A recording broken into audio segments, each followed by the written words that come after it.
Welcome to another episode of Only Time Can Tell. I'm your host, Ken, and this is my guest, Gato. What's up, Ken? How you doing tonight, man? Thank you for coming. Before we begin, don't forget to share, like, and subscribe, and tell a friend to tell a friend. All right, so as I was saying, I'm back with my friend, my guest, Gato. It's me. It's an interesting name. Why don't you tell the people how you got that name? Well, Ken, I got the name Gato from just, my name's Cat, regularly. You know, that was the name I went by, or go by. So I figured with comedy, I needed to catch another fan base and switch it up. And I go around Puerto Ricans. So I went with Gato, then on the internet, it allowed me to tag to Mexicans. So they think it's somebody they know, but it's really me. So fuck, you know what I mean? I got a follower, you know what I mean? Okay, so you said you're a comedian, right? I'm an entertainer. You're an entertainer. I started off as a comedian, but now I'm just an entertainer, like I entertain. You entertain, so what is that like, you know? If you come see me at a show, you liable to get anything. Like I may take my shirt off. I'm not telling a joke if I take my shirt off, so I'm entertaining. Somebody might want to see me. So you stripper or whatever? Just borderline there, you know what I mean? I'm an entertainer, I mean, I'm with it. Okay, all right. But you said you got your start as with comedy. I got my start on Facebook, making memes and talking smack. And then I walked into a stage and that's how I got into comedy. What possessed you to walk into a stage? I was bored, and I mean, you want to be honest, I mean, we're being honest, ain't we? That's what we're all about, man. What's the name of the show again, Ken? Only Time Can Tell. Only Time Can Tell. So at this time, I didn't know where my life was going, and I was still selling drugs at this time. And I walked by, I was going to go make a drug sale, and they stopped me and said, hey, we got open mic comedy. And I was like, hey, I'll give it a shot. My friends was like, yeah, fuck that shit. Hold on. So you're sitting up here, walk me through this. So you're about to make a transaction, and you walk by a spot, and they're like, all right, well, we got an open mic.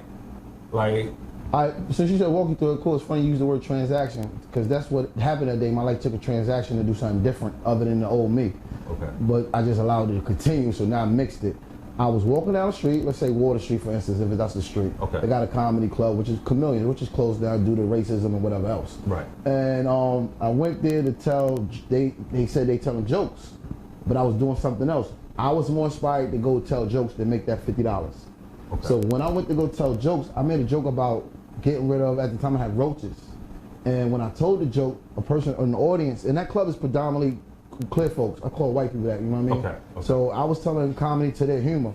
And I made a joke about having roaches, you know? I mean, be honest with you, that comes with being a nigga, you know what I mean? You gotta have roaches. So, not everybody, I don't know where you live at, Kim, but you had to see a roach in your life. You never seen one? I don't know what one looks like.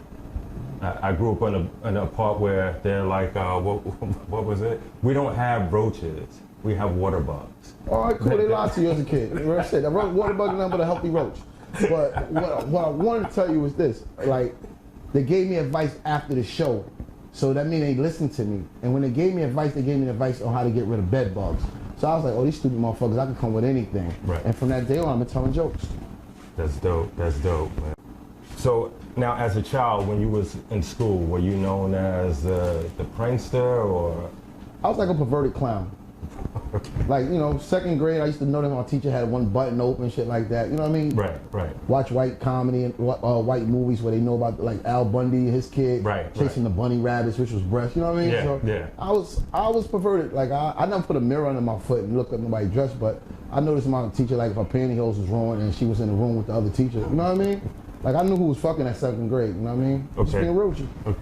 These days, with the internet or whatever, social media is really, really big, and I think that it's a lot easier. It seems a lot easier for comics to basically get their start because they don't necessarily have to rely on clubs or whatever. Some, right? But do you find that with social media that help you to propel to be even more successful? No, then, yes, now. Okay. Yes, like I had a 20-month hiatus, we'll probably get into that later, but before, no, because nobody really knew what you're doing. Meaning, like, your surrounding environment to me, we're looking at you as like having a midlife crisis if you're on the internet doing something, but you're actually trying to give people a laughter, but in a different way, in the form of your joke. Similar to what the guy Bob Summers doing. You ever heard of him? No, I never. He's somebody that's supposed to start a Def Comedy Gym, whatever, and he has laugh tracks. So he takes your joke and turns it into a skit form. Something like we're doing every day, but being that he has a title, it goes that way. Right. So A skit allows me not to tell a joke if I don't know how to tell a joke, but you looking at it like, oh shit, look what he did with his girlfriend going to the supermarket and he slapped her for getting the wrong milk. You know what I mean? Right. It's just, it's stupid what I'm saying, but in a video form, if I do slow motion and she keep asking, yo, what milk, it's showing you as a man frustrated, but we could tell it in a joke. It's all, you know what I mean? It's just different, but we probably get in trouble because you hitting a woman, you know. Yeah, well, yeah, we here at Only Time Can Tell frown on hitting women. I'm a free agent. I'm just doing the guess. I won't hit a woman, but I definitely, yeah. All right, you'll choke them though. I ain't doing that. What you doing, bro?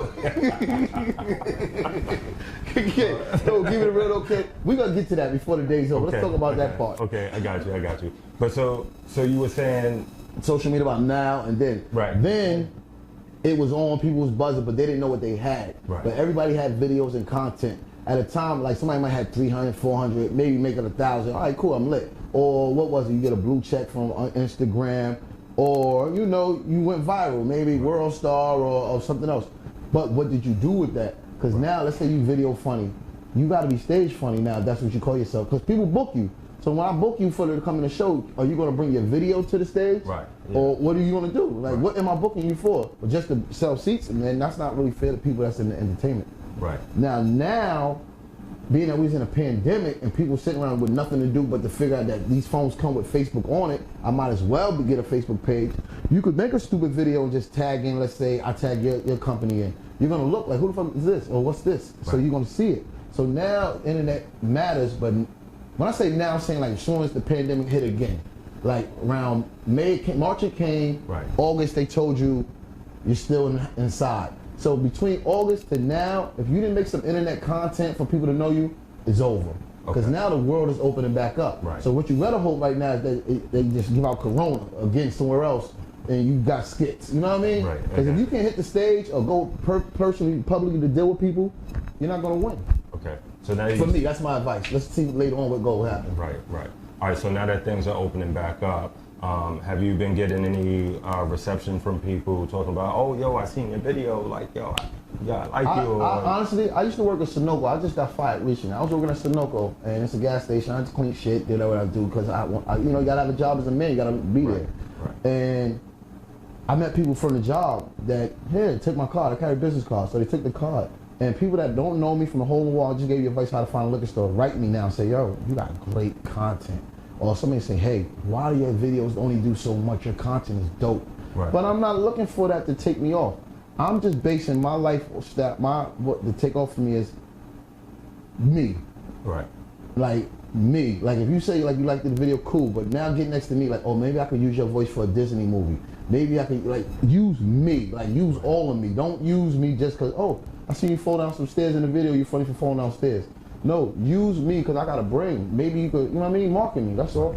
All right, so now where do you see yourself 5 years from now in terms of as an entertainer? Like, how do you see? I feel myself actually, honestly, I feel myself doing something major and then pulling a Machiavelli.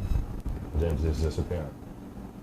Do you have? Can you speak on what that is, or you can't? It wouldn't be fair because then I give you a head start. Give me a head start. Put you on the show to talk about. No, but I'm in tears thinking that like, because I could choose my own life.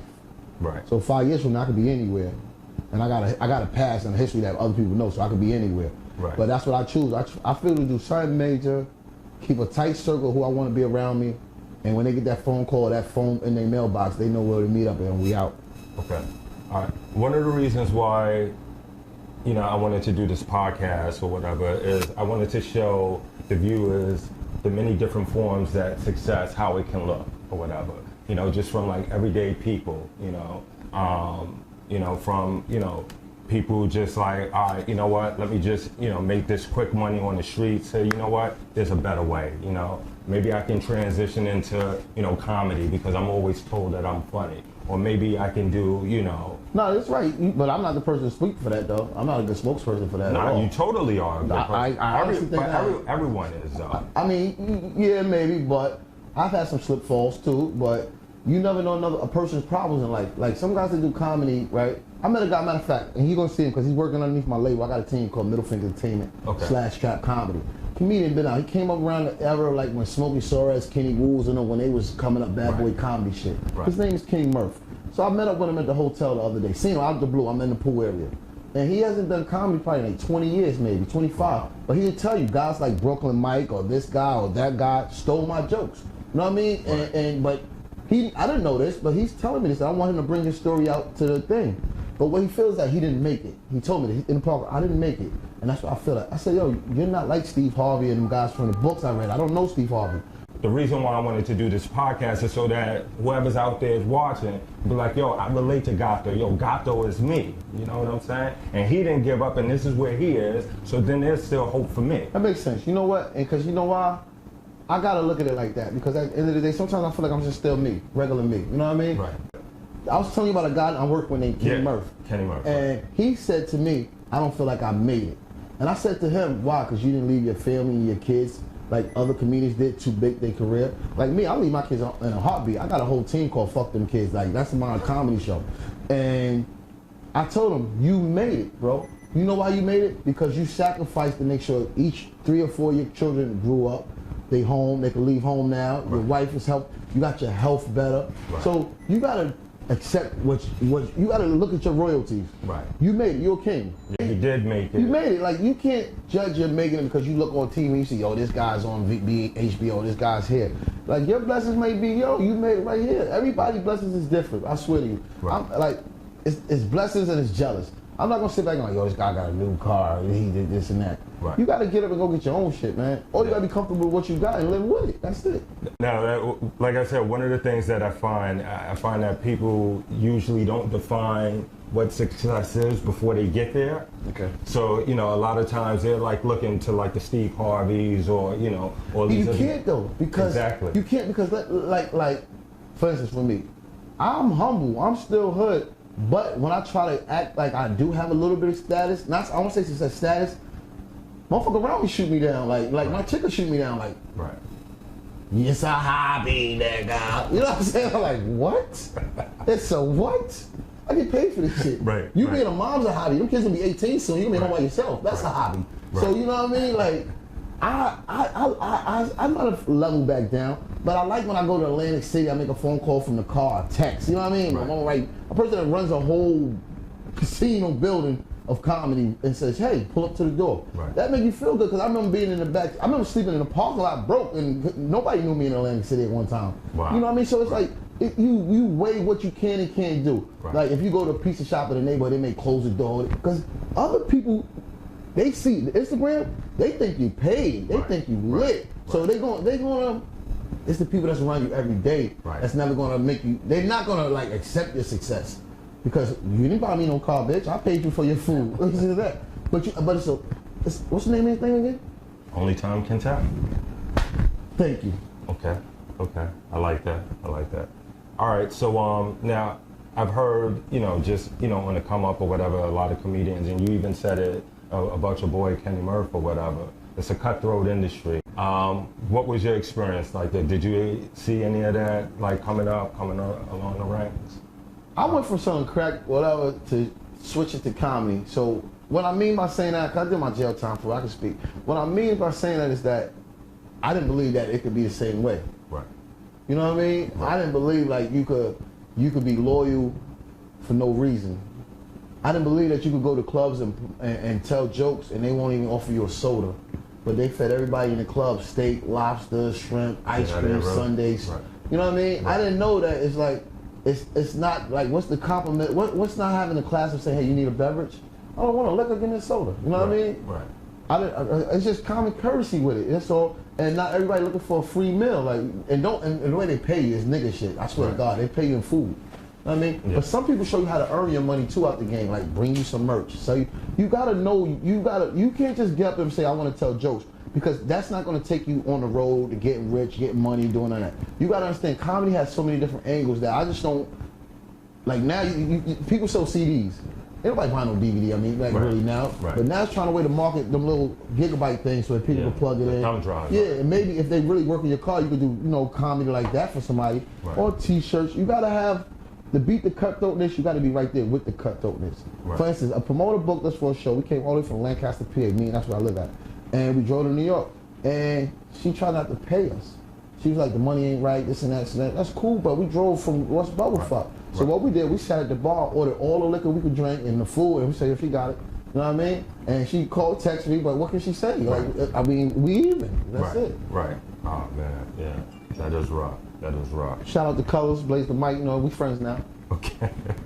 All right. So one of the things that you had also mentioned, you said that you have a supportive team around you. What? I know I didn't say that. I know I fucking didn't say that. I did this shit for the muscle. Ain't nobody believing me. Prior to my new relationship, I got a fiance I'm happy to have right now. We know time will tell. Right. But my baby mom, before her, my baby mom never supported real shit. Her girlfriend was like, yo, you went from selling dope to jokes. And when they take me with that jump, I'm like, yo, this is what I want to do. Right. I'm tired of going to prison. I want to see my kids. Right. And there was no support. Like, people in my local area, whatever. People don't believe me until they see you with somebody. I think it took them to see me maybe do a show for Whattodoent Entertainment in Harlem. And then I did a couple of shows on the Smokey Soares and Kenny Wu. Most of Smokey Soares looked out for me. And Kenny Wu threw me on some joints. But Baltimore made me. You know what I mean? Okay. Niggas in Baltimore, anything in Baltimore made me that I fuck with. And from there, it just worked. It's just working. Okay, so you were saying that you did shows with Whattodoent Entertainment? Yeah, I did. I bumped into it. One day I was online just scrolling. You know, you got data. And I seen something like, new faces of comedy, this and that. And I stamped that on myself, like Comedy's New Guy at the time. Before I had Trap Comedy, I had Middle Figure Entertainment and Comedy's New Guy, which I was. I mean, a lot of people I know was doing this shit 10 years, 20 years, like I was told, a hobby. Right. 6 months I was getting paid $250 just to talk smack.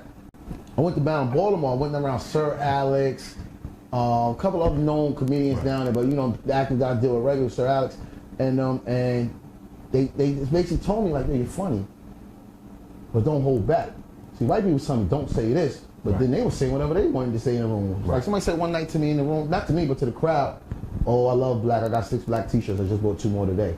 So I was like, oh, this how they playing? So I went in there one day and talked about what they love to mess. I talked about the Dallas Cowboys, like, yeah, this and that, this is that, this and that, and how you pass the ball to Zeke, when you pass it to this person, you need us niggas. And I let it be known like that, like, I'm here. Because y'all been saying whatever about black people for the last 20 years in this comedy room. I'm here now. So now somebody make a joke about Kool-Aid, like, hold on, yo, Gato, is that cool? Like, yo, y'all taking this shit away from comedy. Like, just keep it respectable racist. Don't do blatant racist, you know what I mean? Now we all friends. I got you. But Baltimore made me. I honestly can say it. I hate to say it, but you know, you don't want to say something made you, but you got to be a man and say like, they made me. Yeah, there's nothing wrong with that. I mean, you give them props for, you know, what you do. Great props to it. I say it like it's like a baby that Baltimore made me. Okay. Now you said you're also a father too, right? Yeah, I'm a dad. I got 4 kids. I know I had like 2 Maury situations in the past. They're probably done. They gotta be 18, so they ain't mine no more. But as of now, I know I got 4. I had 4. 4 kids. I got 4, but I got 4 on the side that I really deal with closely. They hate me, love me one day, love me the next. But I really love them. Their mom got a brand new baby. I'm around. I got 8 altogether. 8 altogether? Yeah, okay. 4 DNA, 8 altogether. Okay. All right. That's cool. That's cool.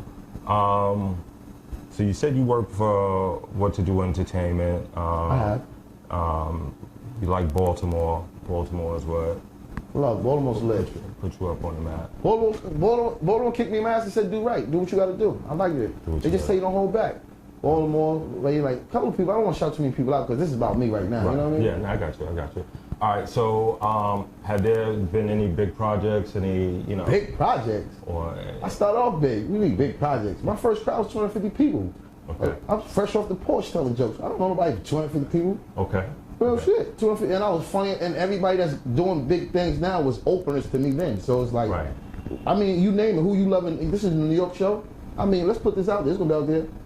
I came, Marshall Brandon, he was an opener, he was alright then, you know what I mean, whatever he got.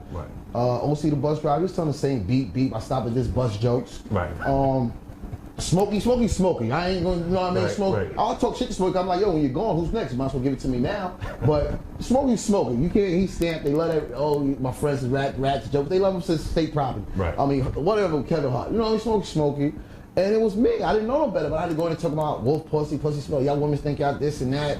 Pussy stink. You remember the Outkast song, this and that. I don't want no roses because it smelled bad. Fuck this and that. And it was corny, but it was funny because I didn't know what I was doing. For 250 people.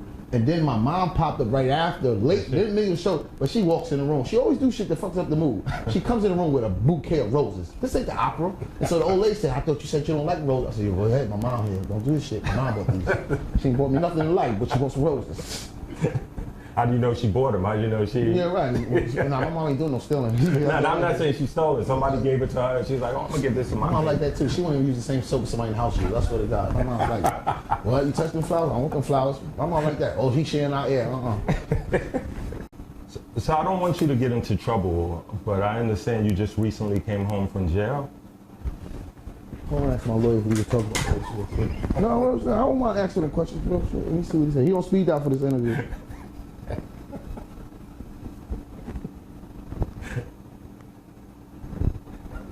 We cool. Say it again. All right, so I understand you recently came home from jail. Yeah, I just recently came home. Not recently. I keep saying, everybody keeps saying, you can't keep saying you just came home, but I did just come home. All right, October. October. I did a 20-month stint. And then I was in there around the time Corona hit. I caught Corona. I was in there. I thought I wasn't going to make it out. I had the will to live. You had Corona while Well, you had it already? Yeah, I had it. Yeah. All right, cool. Yeah, I got the antibiotics. You took the vaccine? No? Nah. You wouldn't need it. Fuck that shit. Yeah, nah. I'm still trying to stay away from AIDS and everything else out there. They worry about some shit. Corona. Caught that shit. Caught this shit. To me, it was like the flu. It was like the flu to me.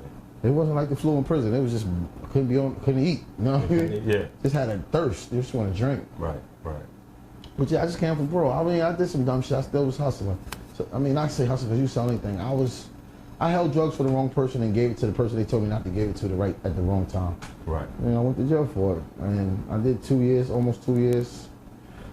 I learned some things from it. Sometimes I just sat there and I was around a bunch of people that was just, you know, it's like jail now. I don't know what, I'm not saying glorified it before, but you know, when you probably didn't have no responsibility, it was either like laugh it off, I'm going home. Now it's like an institution of mental patients, like guys that don't really know what the fuck is going on in the world. Right. They don't understand what's out here in the world for them. They don't know what's out here in the world. All they care about is getting money and being on the phone and talking about who got fly, how many times I fucked that bitch. Mind you, the same person they talking about is out there in the world living their life. Right. Not thinking of unbeknown, they don't even care what you got going on because the world is moving. So I figure if you're in jail today, you should pick up a hobby, something. There's guys, and I swear to you, they've been in there 20 years, they don't have a GED. Like I heard one guy tell me, like, yo, I ain't getting that shit, I don't need it, I'm 60 years old. And that's bad. For him to think like that, imagine other people that slept with him that he put in their head that they don't need a GED. Right. So I think people should just stop being negative. When I'm in prison, I stay to myself. I stay to myself so much, like this time alone, I said, put me in protective custody. I don't want to be around these niggas. I'm scared of what could happen to me by being around stupid people because my mouth could make a motherfucker do something to me. Right. And if a motherfucker got 32 years, what the fuck he gonna do? What the fuck he gonna do with my 2 year stay ass? You know what I mean? Right. Nigga try to fuck me in prison. I swear to God, I know it was coming. I got on the top bunk. I told nigga, listen, this is what we gonna do this shit. He had 60 years in, and he had 40 years in. He told me, yo, I go home in November. I said, I was home in August, bro. He's like, all right, you wanna use my TV? You know, shit like in Pennsylvania, got TVs. Right. My grandma always told you, don't touch nobody's TV, don't share nobody's food. And they got this new thing, like they'll give you, it's called a cheat sheet. They'll feed you, like you just came in. They're like, oh, you wanna eat? And they put some shit in your shit, and you wake up with your ass red. You know what I mean? So, oh, man. Yeah, oh, fucking man, you right. You ever been pregnant? No. All right, that's what I'm trying to tell you. So what I did personally as a man, 300-pound man, I said, sir, and to the CO, you know what I mean? I don't mind putting me on top bunk. And I stayed on top bunk for like my last 8 months because I was in PC by myself first, then I came out. I was in jail with Bill Cosby, matter of fact. I didn't think I'd tell you that. Get out of here, really? Yeah, he's a piece of shit. He's evil all the time. He don't want you cursing. Like, you still telling people what to do. You're not Cliff. Y'all like, you know what I mean? Like, you're not a Huxtable here. Get the hell out of here, man. I swear to God. And I was mad because when I actually had to go to medication or something early in the morning, I'm watching his show. So I'm like, damn, this shit is on. Then you be like, you can't separate. You're like, damn, what you doing here? You just told your wife you're gonna meet her for lunch. Right. You know what I mean? Shit's crazy. Oh man, that's crazy. But yeah, that was the situation. But I hate prison. I said to God, I swear to God, I took the top bunk because you can't get fucked on the top bunk. I never heard nobody ever getting fucked on the top bunk. It's like, it's no ladder, so nigga gotta jump up there. So if he jump up there to fuck me, I'm jumping back down not to get fucked. But I swear to God, that's what we doing all night. We just gonna be jumping into the CO, wake us up for breakfast. Come this bitch, you would think it's Easter. We all rabbits in this bitch. I can't, I can't afford to get fucked. And I don't know how niggas people suck dick. I will bite that bitch right the fuck off. I'll be in this bitch, next morning you call me bite. Real shit.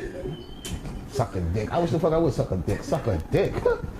Suck a little dick. I can't go home and try to sell drugs again if I suck a dick. What I'm gonna do? Serve gay people only? I mean, they got good credit, but I'm not sucking a dick. I be mad at bitches that do suck dick. You don't even know what the fuck coming out that shit. all types of different colors, yellow, green, pus.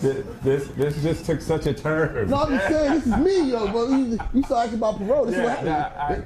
Hey, blame it on the people in the green room that gave you the questions. You asked about parole and shit. I'm just telling you, I'm home. I tell you, I don't mind. I don't like prison. I don't do nothing like, some people that come out, they carry guns, they do shit to go to jail. Right. I don't wake up and say, hey, I was going to jail today. I mean, I should put these jail clothes on. I like to have fun. I like to do things, but in the process of it, I know it takes money. And shit costs. I got kids. They don't ask for. I teach my kids not to ask for materialistic things, but I like for them to have nice things. I never want them to be able to look at somebody and be like, because I seen what it is as a kid, and I seen other kids look and the things that go through their mind when they like, damn, they can't have an icy, or damn, like not saying no, not teaching them that no is bad, but they not being able to have. So they don't want to say nothing but no. You don't give them an option. So I hustle or did whatever I did, just so everybody around me could be better. I may gamble too and fuck up some money, but I always wanted that just have fun. Right. So if I would say like, hold on, I got a plan, and let me work. Right. Let me work. So you was in prison, hopping from bunk to bunk, making sure, no one anally... vocally too. Anally, or whatever I call it these days. Anally, ain't the only thing a nigga want in prison. They gonna fuck you through your toes in the tight. All right, so now what about parole or whatever? How you? Parole's funny. Let me tell you, it's crazy because now, when I went to prison, right, my judge used to be my lawyer, so that was crazy for one case. And the other judge, my lawyer became a judge now while I was in prison. He follows me through improv and all, you know what I mean? Like, first when I came home, like I called the courthouse he worked in, he closed the door, talk shit like he regularly does, you know what I mean? So it's like, so when you say success, that's like, it's dope to be able to do that. Right. But Judge Miller, I shout out to Judge Miller, she basically made it clear, like, you got a career. And I like what you got going, because I wasn't just a comedian, I was also signed to the Lancaster Improv, which I was the only black face with the white guys on it. Right. So she like, you're part of something, and you're schooling, like, get there, get home. Then the other judge, he was like, he called me on a Zoom visit while I was in prison. I don't know why you're there. I might not be here when you get home, Judge Nazi. Shout out to you when you was a lawyer, helped me get out of some shit. He basically said, you don't belong there. You got a gift. And that worked. Parole now, when I get home, they're like, all right, you do comedy, whatever. Because everybody does something, it's a hobby. Right. So when I hear that shit at home, it's like, yo, you sound like you fucking crackers. Yeah. I mean, clear folks, you know what I mean? Like because they break you down not to believe in you. Right. And when I first got out, I was in a halfway house in Philly. And they used to have, I tried, my first Friday, I did open mic comedy. The halfway house was cool with it. The parole at the halfway house in Philly was cool with it because it was something positive you're doing. Urban neighborhood, they know it. Now I get back out here, my black ass, go back to where I live at, around white people when I do comedy now. They're not really having it. So I had a PO, like, all right, whatever you do, shows, cool. They don't believe in it until they see it. Right. So when I get a new parole officer, that's why I've been through 3 now, like you said, and he calls me one day. I don't know how to lie to a man. Fuck it, let's deal with it. I just don't know how to lie. I better learn because you go to jail. So he calls, he said, hey, where you at? I'm your new parole, so I want to kick it with you. I'm like, oh, I stepped down in Baltimore. You're like, Baltimore? So I'm like, oh, this thing gonna start young. He's like, yo, but you know who gave you permission? I said, I do comedy. I'm allowed to travel. That's a part of the comedy. I don't just do comedy in Lancaster, Pennsylvania. There's no support there. Right. Honestly, there's no support. Yeah. Everybody know you're already funny. Why should I pay $20 to see you in a sweatsuit? Right. So, he says to me, what? Who gave you permission? I said, the other PO. He knows I travel, I do comedy. I'm cool with it, He's like, oh, man. I said, you know what? Let's sense the line. Let's get this out of the way. Because it's going to be on the internet soon. I was in Atlanta.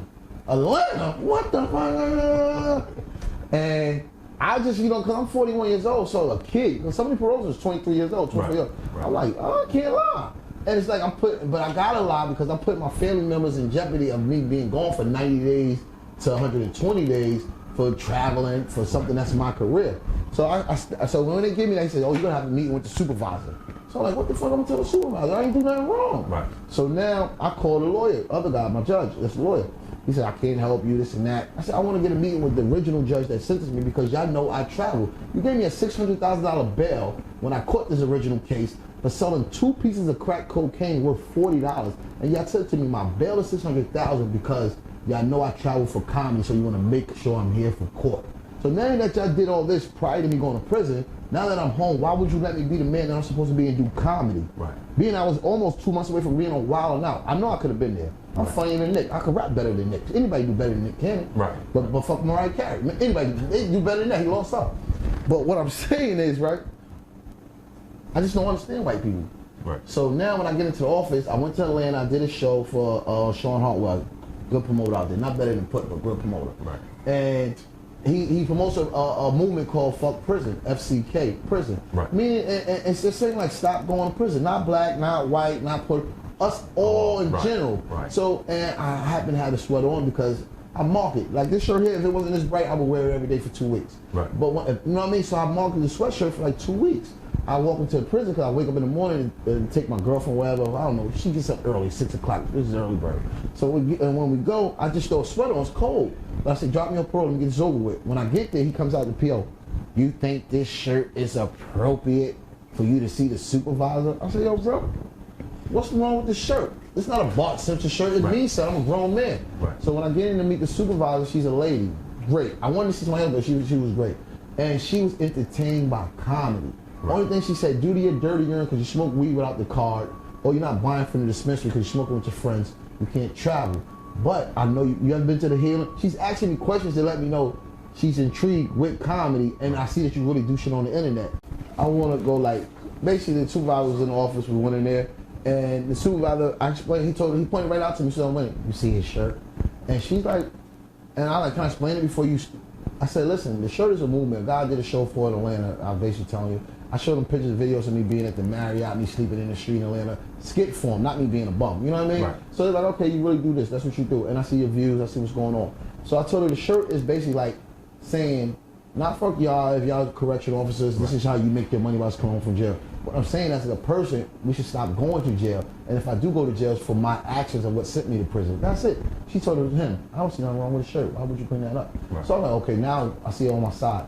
So the traveling was an issue because they want to know so much about your traveling, which some of these shows is like stop, pop, shop joints. You never know where's that. Right. You call me and say, hey, can you be here now? I can't tell you, can I leave now when you want a 2-week notice? So they make it so hard for you because they think you're going to go somewhere and just not come back. Right. Or you may go somewhere and get in trouble. Or you may go somewhere and get pulled over by the police and they give you a run. You know what I mean? Be on a run. You know what I mean? It's just a bunch of dumb shit. So yeah, parole makes it hard. So for me personally, and I'm being real, everybody tell you I got a fuck it mentality. I travel without being on flyers. Even being in Pennsylvania alone, they don't want me to go so far out of Pennsylvania. Like from where I live at, I'm not supposed to go past maybe Allentown. I really can't remember too well because I flew out the window, so my memory be off with these things. But I know I'm not supposed to be some places, I think. I don't know where, but I can't even read it right. So that's what I'm saying. Yeah, it sounds like, the rules definitely don't apply. The rules guarding them. It just stops me from being me. Right. But I try now that I'm not so problematic, I hit everything in Pennsylvania now. Because when I first started, I said New York was where it was at, Baltimore where it was at, Virginia where it's at.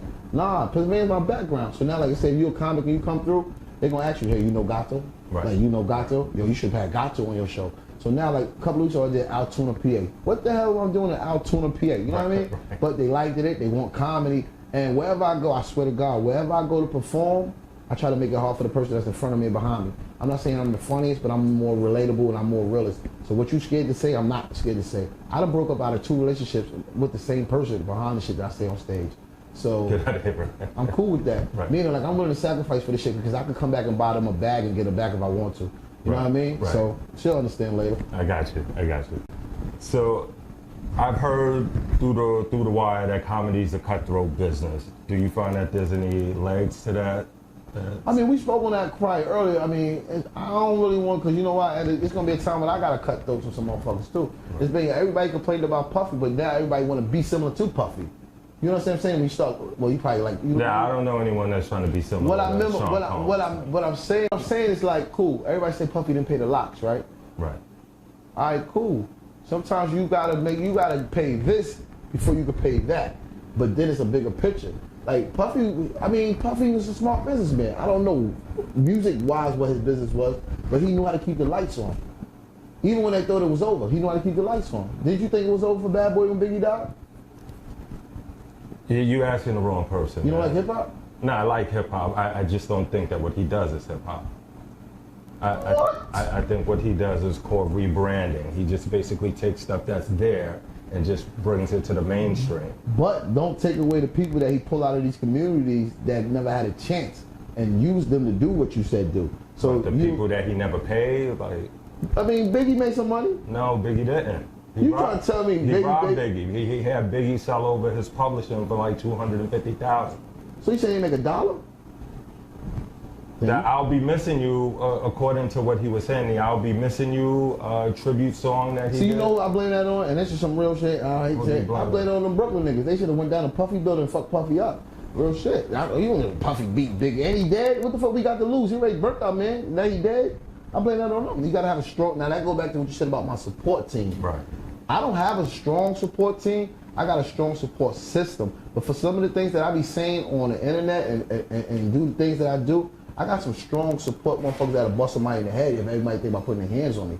So I probably do got 2 different strong supports. Okay. You know what I mean? Because you gotta have different people for different reasons. I got some people I could go hide out if I need to hide out. Right. I got some people to help me work if I need to work. I got some people that if I need a loan, I can get a loan. And I got some people that just say, you know what, we tired of your shit, get your shit together. Right. And then that's when I put everything in one and I just face the music. Okay. Which is important. Yeah, I got you. You hate Puffy though, boy. You crazy. Nah, I don't hate him. I had to get us up off that shit. I just see Total, Bad Boy, all the remixes. And you say Puffy do nothing for hip hop? No, I can't say he did. That's crazy. He copied. You make it sound like you like Benzino and Dave Mays. They niggas fucked the whole hip hop up with that Source magazine. Me and that bullshit for 22 years. Yeah, they kind of had a hand in it. Yeah. I bought a couple of bad albums based off of their 5 Mic reviews, and I'm like, damn, this is 5 Mic? You probably think Kanye the greatest rapper alive. I don't think he's the greatest rapper alive, but he's a good producer. I'll give you that. He's a good producer. What do you think about 50 Cent? Curtis Jackson. You won't call him that in his face. Well, if he sees this, you know our likes are going up, man. Yeah, I want beef with Curtis Jackson. Hashtag my I man. want beef with Curtis, man. Hashtag my man Kanan. Hashtag power. Hashtag boo boo. Hashtag I don't even know this nigga at all. I'm cool with the guy that brought me in here. So whatever you want to do with him, make him famous. We'll see you in Queens, buddy. That's some separate beef. You gotta separate yourself from bullshit. You asked for that shit. You said you want beef with him. You should say you want beef with the character from one of the TV shows. You say Curtis. You call that man by his name. Well, you know, that's his name. We're grown men. I'm not gonna sit up there. When we leave, baby, I mean, when I get out of here, there's some black trucks outside, you take that trip on your own. Real shit.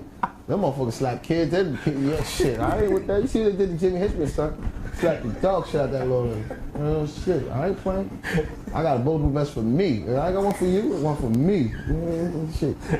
And it's double sized too. For me and her. It don't fit you.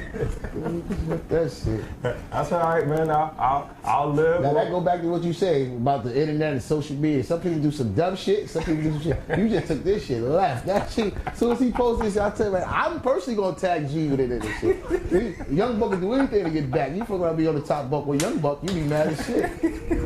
We're right talking about only if time will tell. They said, well, 9 months later, nigga, you got a little Young Buck.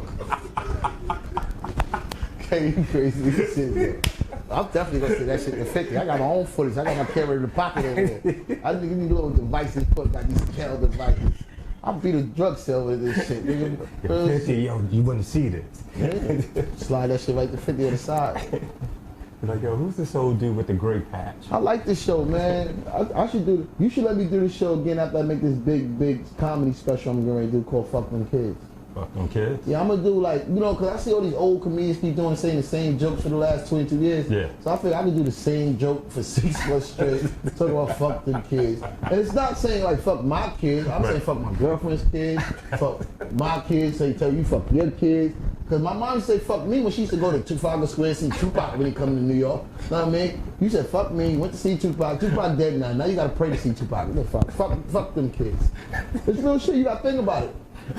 Some days you just be like, for instance, you get your check, you work for 2 weeks, you're something behind you about some fucking sneakers all week. Now the store got the audacity to tell you a limited edition. Motherfucker, these sneakers was fucking 180 last week. I did 14 hours extra time. You get your check, you told your dad they want $430 for them sneakers. You know you told him you don't get them sneakers. Your wife like, yo, you say you gonna get them, right? You know you gonna get them. She did extra freaky shit. She didn't wear the drawers without the holes in them. You get the check, you like, man, fuck that. I ain't got no $440. You like, nice check. Right. But that's your cut. You want to play a little whatever you play, scratch offs, whatever. Yeah. Kid comes, she comes, smiling. Now you don't have a blowjob, so you know how she smile. He like, come on, dad, get in the car. You like, what the fuck? Man, fuck them kids. Yo, where we at? You know what I'm saying? You got to. It's there. Fuck them kids. I'm saying that shit till I die. Fuck them kids. I swear to God. At my funeral, I want my casket to say fuck them kids. Fuck them kids. Front row. Put my daughter at the front right there. She know it. He didn't mean it, but you know how my dad is. Fuck them kids. A whole echo on me saying that shit through the whole funeral. All right, so any big name comedians you work with? Swear to God, you know who I work with? I guess they big names because of the internet. They probably got a couple of followers, and their baby dad may be, you know what I'm saying, somebody important. But I work with Tori Hart. She was gonna work with me a couple of times, but I went to prison. It was cool work because she was dope. The way I got with her, we both did Lindenwood out there. That shit where Ray DeJean used to be at, where he had the Home Depot wood used to stand on to tell jokes for a stage. Right. That shit. And I didn't know who she was. They just say they was laughing at me because I was from Lancaster. She like, "What you doing out there? I'm from Philly." And they made it like that. Then it was Kelly Kells too. She's dope. Like I was gonna lead it to it. Like I work with her now. I mean, she may not say she's big, but she hugged Monique and Vivica Fox. She could pick up the phone and call her with no problem. So that's big for me. Yeah, because I know I can't do it. Yeah, I can't. Shit. Yeah. I still be telling niggas stop jerking off the Vivica. You know, you see that shit she done did to herself. Yeah. So boom. Who else? I work with. My first joint opening, we did some shit. We met Earthquake. That was cool. A lot of guys that's in it. Shiggy. He dancing like internet guys. Right. You know who I really cried? One time I met and I cried and I didn't believe it. Cool. I was doing celebrity bowling thing. They snuck me in. I don't know how I got on the celebrity bowling team for Queens. Snuck me in. Boom, boom. And I looked to the left of me and I was like, oh shit, Raina. You know Raina? No. You don't know Raina? No. From Power, you just said fuck 50. You don't know Raina? Nah, I don't watch that. All right, look, you don't watch that. You don't watch that shit. The little girl got killed. You don't even watch that shit. Oh, come. So the daughter of the main character of the show, she got shot. Right. On the show. Me not know how to take TV from reality. When I was like, what you doing here? Doing here. I ran over. Raina, you cool, Raina? And when I look, her family was on me like, yo, nigga, who the fuck is you? And you know, then I'm like, I'm comedy, I'm a new guy. They're like, yo, back up, bro. Like, yo, security. You know what I mean? And now when I talk to her, Donisha Sutton, her name. Now when I talk to her on the internet, I'll be like, she like, don't be weird. You know what I'm saying? I'm like, yo, you dope. Cause then it's like, I feel like a pervert too because she's 20-something years old, I think. You know what I'm saying? It's like, this old man doing. Donisha, she getting thick as shit, girl. Like, what the fuck? First, now you alive for real. You know what I mean? I just be bugging her, bro. Real shit. She got that Benjamin Button syndrome. She'll never get old. Wow. How did you hear about What to Do Entertainment? I heard about What to Do Entertainment. I was scrolling down on the internet and it just said New Faces of Comedy. And I figured it can't be that hard. So I called the number and he said, come to Harlem. And I was like, fuck it, we went to Harlem. And it was nice. It was a nice event. I forgot why I didn't get on the show that time, though. I didn't get on the first show. Oh, OC, the bus driver, was one of the judges. Right. Not only that, I didn't put the guy, he didn't know me, so he didn't know if I was funny or anything yet at the time. The putt, you know, he says his name, right? Puffy. So he tells me, like, you know, I don't know you, but I appreciate you coming. You know, he's classy with it. So I'm like, I'm watching people. I see some of my peers at the time, I think it was like Alan Massimo or somebody. They went on stage, it was cool. He did 3 shows, and that's what, he may not know to this day, but that's what I liked about it. And I learned that, like, forget everything else that was there. Right. The seafood dishes, the $3 extra for each sides and all that shit, you know what I mean? What I learned was you could take a building, instead of paying that $700 and get that one event that you think you're doing, why not put 3-4 shows in it? Right. So make that money 3-4 times for one day. And I was like, oh, that's sharp.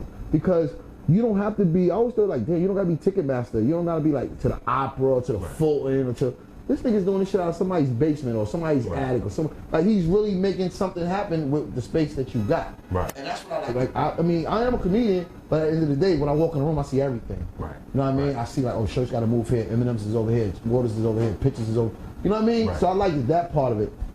I didn't go on that show. He had another show like 2 months down the line, whatever it was. Dope show, I swear. I like how he moved. With the auditorium form, because you perform in these bars and they have you looking at you. You got to spin around and talk to everybody. Right. It's uncomfortable if you're a new comic. Right. I just know how to adapt to bullshit, so it didn't mind me. What he had it was on the stage, and he at this time I was riding with a comedian named Kenny Wu out so early, and he was saying he know me from prison, but he never knew me as a comedian. So he said, "You're gonna go in there and bomb." I said, "What are you talking about?" He said, "You're gonna go in there and bomb."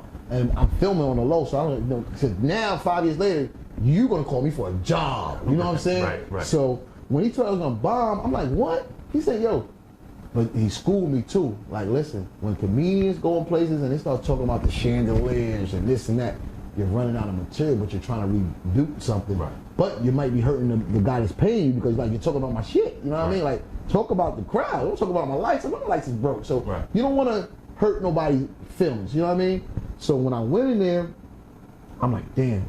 Now the guy that was just riding with me, somehow he didn't tell me he was gonna be a judge on the show. Right. So now I really gonna bomb because now this fight's fixed. Right. So he's a judge, and Kenny Williams, he's a veteran of like, you know how they use them like Trilloids, Comic View, BET. It's not even be black no more. It's a white show. So he's like, they was the judges, and it was all one thing about the comedy circuit in New York City. Niggas gang. Like he's from Pennsylvania, he's corny. I'm from South Jamaica, Queens, but I'm not gonna use that card. I'm gonna be from Philly and I'm gonna play that role out. Right. So they don't really talk to you. So everybody was crew to this night, and you had to sell tickets for what to do for a put show that day. Right. I don't think I sold them. I probably paid out my pocket like, yo, I sold some. I didn't know nobody. Nobody know me. You know, who the fuck am I to be on 125th Street? Right. I'm from Pennsylvania at this time. So I get there, and he like, you nervous, kid? That's what he keeps saying. You want to this stupid ass camera all day? You nervous, kid? You nervous, kid? I'm like, yo, sit down, bro. Give me, no, I'm not nervous. I am. You know what I mean? So it was other guys that's doing things now that was way nervous then. That I don't know why they doing anything now, but fuck it, let them have fun now, cause I'm coming. So a guy named Wavy is a comedian, friend of mine, great. He sold the joint out though. Like he had his mom there, he had his mom's mom there, he had whoever was waiting to him. He had everybody there like it was a fucking barbecue in the winter. Right. And he's funny. I'll give it to you. Everybody got their own kind of funny.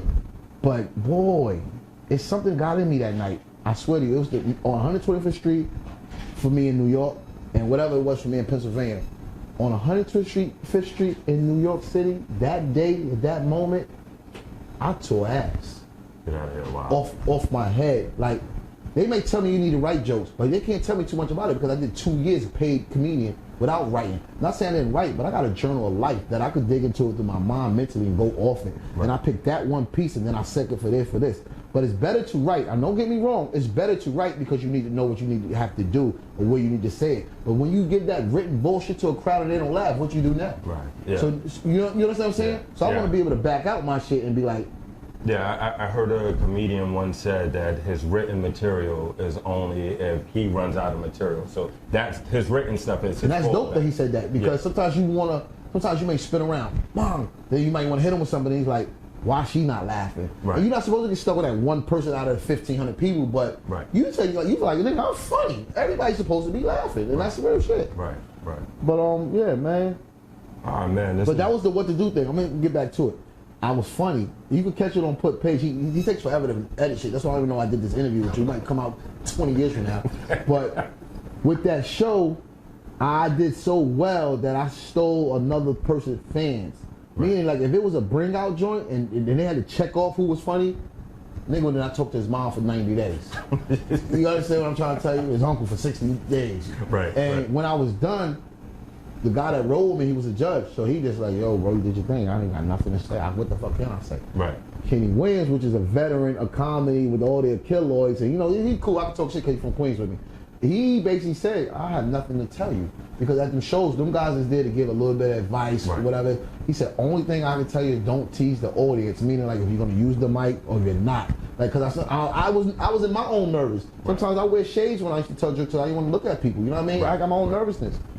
But yeah, I liked it. And that's how I met Put. Now, let's fast forward to because that's the good shit. You know, I'll tell you the good. Let's get to the fuckery. Okay. So now, Put never paid for none of these fucking shows, right? I never done for him, right? And he throws these bus trips. I love it because he gives me, what the word? Recognition. People know who you are. Who knows you, kid? Right. Nobody knows you. First of all, I'm 41 fucking years old. I'm about 4 years younger than you. I'm a kid with comedy. Treat me like a man. Give me my goddamn money. Right. So now I go with Put places like traveling. Like if he throws a show in anywhere in Pennsylvania, Atlantic City, wherever he goes, I'm his foot and legs at this time. Right. I go on my own dime, my own money because I love comedy and I love the shit that he's feeding me because he gives me jewels. Right. So now, only thing is he gives you the jewels, he gives you the itinerary, he gives you everything, but he forgets to give you your fucking paycheck. You know what I'm saying? And that part of the game, I don't really understand. Because he says, hey, I'm making a lane for you so you can sell some shit. You took me on your retreat weekend. What the fuck am I selling? You asked me to watch these people. You want me to sell them how to play Twister? The fuck? What the fuck you want me to sell them? You left the movie camera on night. You want me to sell you how to save some electricity? I cut the shit off. I left the chicken on my man grill. He's not here tonight, but that's my man that was there. He had a grill that was wet. He started working later. I had some chicken on the grill when we first got off the bus. People hungry, 2 in the morning. I said, oh, that chicken's still there. I took that raw chicken off that grill with that light fire, fed everybody like ketchup like it was barbecue sauce. He's like, yo, Gato, you looked out for me, good shit. That's my, I built my relationship with Put to the point where he's like, yo, you my brother. And I respect that, but at the end of the day, I do so much dumb shit, I don't need to be your brother. I need to be looked at you as an elder to me because you know how to pay bills, you know how to keep the lights on, you know how to do shit. So I treat me as your little brother, but goddamn it, when it comes time to pay me, treat me like your best friend. You know what I'm saying? Like shit. So we get back from the winter trip, this is where we had to follow at though. We get back from the trip, from the PA trip. Now, I had a ride from PA, I live in PA, I could have went home. Right. I rode on the bus, which was a hell of an experience because we did comedy down there, and they got to see me be funny, and I got to interact with people on the bus that came to a show for me the next day, Monday night, that I didn't make it to.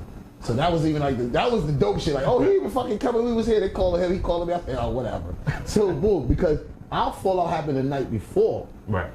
I didn't know how I had a fallout with somebody I look up to, though.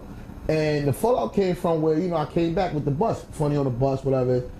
We never set no agreement on price, none of that. But you figure, nigga, you know what you call me for, I work. And can I get an amen if everybody can relate to what I'm saying? Can I get an amen if anybody relates to what I'm saying? Amen. Amen. You know what I mean? If you call me, you calling me to work. Right. You calling me to work.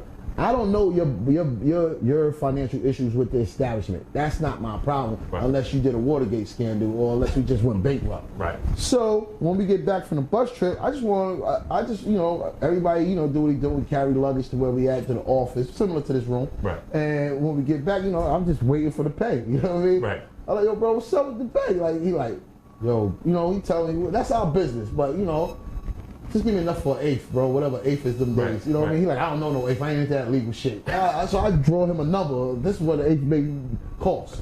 So he give me half of that, you know what I'm saying? Right. I cursed that motherfucker out all the way to the train station. You hear me? Then I cursed, then I walked to a show in tears and tell the homegirl, what happened? Then everybody got what they say about him, but I'm the only one to say, why you never speak to him though? Right. Because you can't be mad at somebody if they opening doors for you, because what he has done with that brand is open up for comedians to be seen. Right. And as well as sell tickets to make money for yourself. Now, if it's on you to market what you is, why a nigga like me come from Pennsylvania and using him when y'all got access to this man every day in Harlem, USA, where this is the mecca of anything in New York. Right. So, I was going off my thing. I stopped comedy for about 30 days, not because of him, but more so let me reevaluate where I could build my own brand, I could build my own stage. So what he motivated me was to become my own man, which I pushed. It was a push. You gotta get ready to push. Right. So now in life, whenever I do something, I try to plan my exit because nothing's supposed to be permanent unless, not even pussy. Right. Not even pussy. So sometimes you gotta give you the ass or the head. You hear me?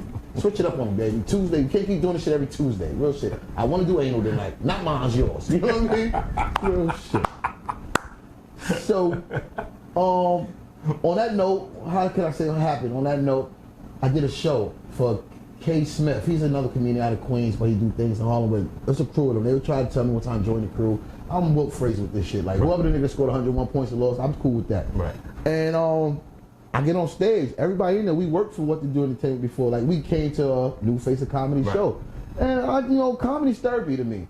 And, shit goes left, shit goes right, but we could be grown and figure out, maybe we could figure out a mutual, or I'm gonna catch your ass when I catch you, you know what I mean? Right. So I went on stage and I basically said, fuck What to Do Entertainment and everything they stand for. They ain't been paying us niggas anyway. We all know it. Why you acting stupid like that? Right. Host sucker ass nigga, K. Smith, my man, he gonna say, you see the video, it's out, I posted it, I'll tag you to it tonight. He gonna say, yo, I ain't got nothing to do with that, bro, and this and that. You know what I mean? You gotta watch what you do, and choose your words wisely. So now when I seen that, I said, oh, he's not loyal for me, so I can't sign to that team. I gotta be with somebody and say, you know what, let him go. Right. And we deal with the outlash when he come back, because that's what I'm gonna do. I'm gonna go out there and bring it back for us, yo. That's all I know how to do. Right. But for as far as me and Put, when I said I didn't do that and then sneak through it. I did that. Then I tagged What to Do Entertainment and I sent the shit to Put, because at the end of the day, I'm not mad over no money. I'm mad that it happened between me and you. Right. Like, tell me that. But when he broke down the situation to me, I understood it. I still want my money, because when I went to jail, he sent me $10. I appreciate that. Right. Not that he sent me $10, because I'm talk shit about the $10, but it's the fact for somebody to think about you. Right. And he used to send me letters and cards and pictures. So, yeah. You know what I mean? People don't fuck with you. Some people do. He's genuine, and I'm cool with that. Right. Yeah, that's dope, man. All right, man. So where can the people find you, man, on social media? Well, the way my life is going right about now, you can find me in Camp Hill, Pennsylvania. It's usually the holding spot for people when they go back to jail on parole violations.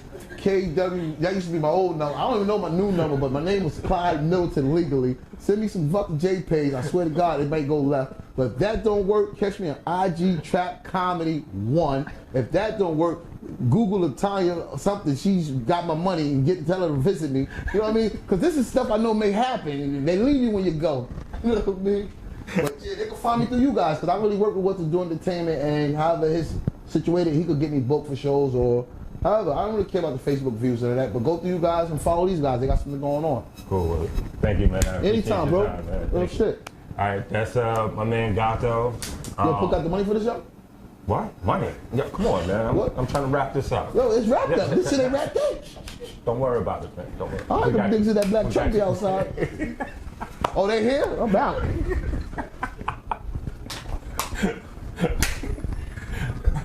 All right, get back. Oh, I'm scared. The black truck outside. You know? Yeah, right. 50 ain't see this shit, man. He ain't see this shit. You don't know who see what the way this world is. All right, so that's going to do it for this episode of Only Time Can Tell. There was Gato. Funny guy, kept this really, really going. Don't forget to share, like, and subscribe. Hit the like button. Shout out to the brand, King Trap Comedy, please. Shout out to who? Trap Comedy, my brand. How much you paying me? Same thing pay me. We even. Shout out to Trap Comedy, Gato. Peace. See you next time. Peace, love, and grease. So, what show that was? Soul Train, right? Yeah. I hope that you enjoyed the video. Please don't forget to like, share, subscribe and hit that notification bell so you will always get an alert when a new video drops.